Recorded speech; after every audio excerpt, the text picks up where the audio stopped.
Hi, Deacon Rodney again. I'm here to welcome you back to the Bible-based Bible study. We're about to get involved in the book of Genesis chapter 11, which I promised you. I pray that you had the opportunity to listen to the other tape so we can get to this point because there's a lot of valuable information.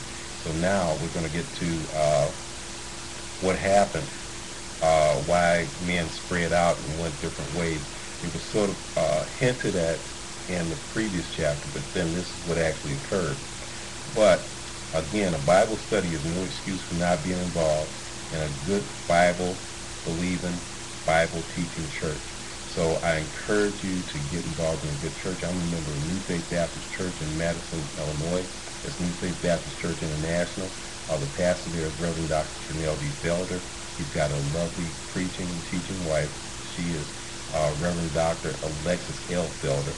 They are both dynamic. If you ever come, if you're ever in the area, please come and join us.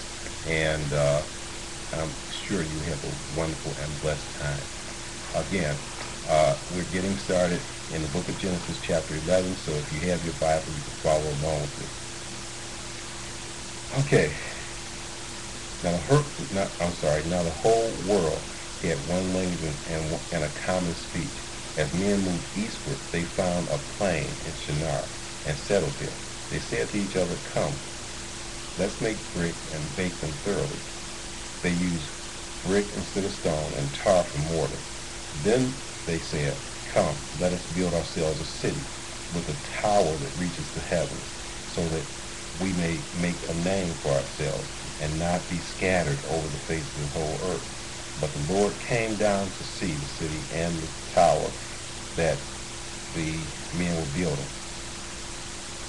The Lord said, "If as one people speaking the same language they have begun to do this, then nothing they plan to do will be impossible for them. Come, let us go down and confuse their language so they will not understand each other." So the Lord scattered them from there over all the earth, and they stopped building the city. That is why it is called Babel, because there the Lord confused the language of the whole world. From there the Lord scattered them over the face of the whole earth. This is the account of Shem. 2 years after the flood, when Shem was 100 years old, he became the father of Arphaxad. And after he became the father of Arphaxad, Shem lived 500 years and had other sons and daughters. When Arphaxad had lived 35 years, he became the father of Shelah. And after he became the father of Shelah, Arphaxad lived 403 years and he had other sons and daughters. When Shelah had lived 30 years, he became the father of Eber. And after he became the father of Eber, Shelah lived 403 years and he had other sons and daughters. And Eber lived 34 years. He became the father of Peleg. And after he became the father of Peleg, Eber lived 430 years and he had other sons and daughters. And Peleg had lived 30 years. He became the father of Ruth. And after he became the father of Ruth, Peleg lived 209 years and he had other sons and daughters. When Reu had lived 32 years, he became the father of Serug. And after he became the father of Serug, Reu lived 207 years and he had other sons and daughters. When Serug had lived 30 years, he became the father of Nahor. And after he became the father of Nahor, Serug lived 200 years and he had other sons and daughters. When Nahor had lived 29 years, he became the father of Terah. And after he became the father of Terah, Nahor lived 119 years and he had other sons and daughters. After Terah had lived 7 years, he became the father of of Abram, Nahor, and Haran. This is the account of Terah. Now, I want you to pay very strict attention to this because it says this is the account of Terah. And this is what Moses says. Moses is not a liar. Terah became the father of Nahor. Terah became the father of Abram, Nahor, and Haran. And Haran became the father of Lot. While his father Terah was still alive, Haran died in Ur of the Chaldeans, in the land of his birth. Abram and Nahor both married. The name of Abram's wife was Sarai, and the name of Nahor's wife was Milcah. She was the daughter of Haran, the father of both Milcah and Iscah.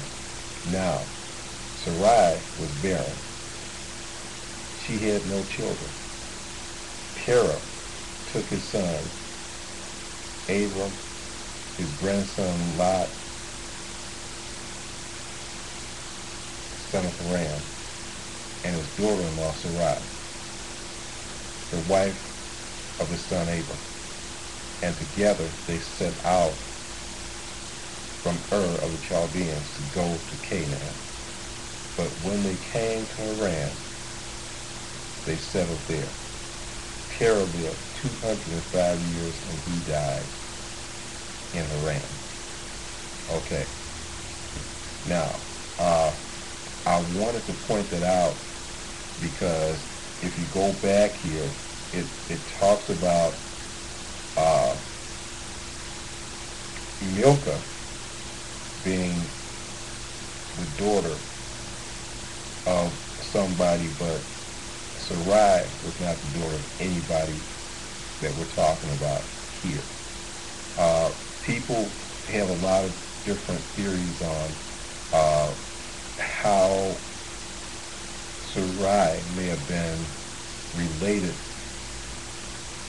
to Abram, but Moses, who is not a liar, does say this is the account, and he does not mention Sarai as being part of the account of Terah. So now, just basic English.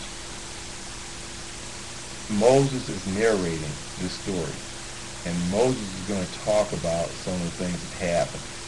Some of the things that happened in the story, Abram was not truthful. However, if Abram was not truthful, it does not make the whole story an untruth, because Moses was telling a truthful story about the life of Abram. So this is very important because we must believe that Moses did not lie. So this is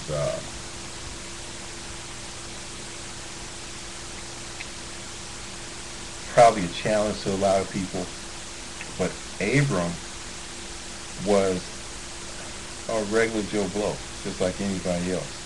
But God used him to be the father of faith for all of you faithful people. So we don't hold that against him. Also, you find that Abraham was called a prophet. And even though he made mistakes, this is the way God can use people. Now, please join me next time as we get involved in chapter 12, because this is where everything starts to get really, really exciting. So, I mean, and believe me, it's not that the chapters we've read have not been exciting, because a whole lot of things happened. Remember, there was the creation of the heavens and the earth. There was the creation of man. There was the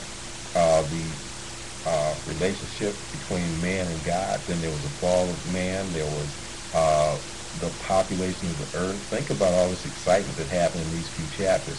The population of the earth. There was a major flood to wipe out most mankind because man had become evil. So now we're at a point where God has repopulated the earth, and now he's about to reveal his salvation plan for all mankind. So now, I know you don't want to miss that. I just know you don't want to miss God's salvation plan for all mankind, because this is where it's going to benefit you. So be sure and tune in again to the Bible-based Bible study. I encourage you also to support this ministry. I encourage you to write me at Bible-based Bible study. That's Bible-based Bible study. Post Office Box 1839, Madison, that's Matteson, Illinois. The zip is 60443-1839. I encourage you to join me next time to cover chapter 12, which is going to be very, very important to everybody here. So God bless you, and I'll see you next time on the Bible-based Bible study.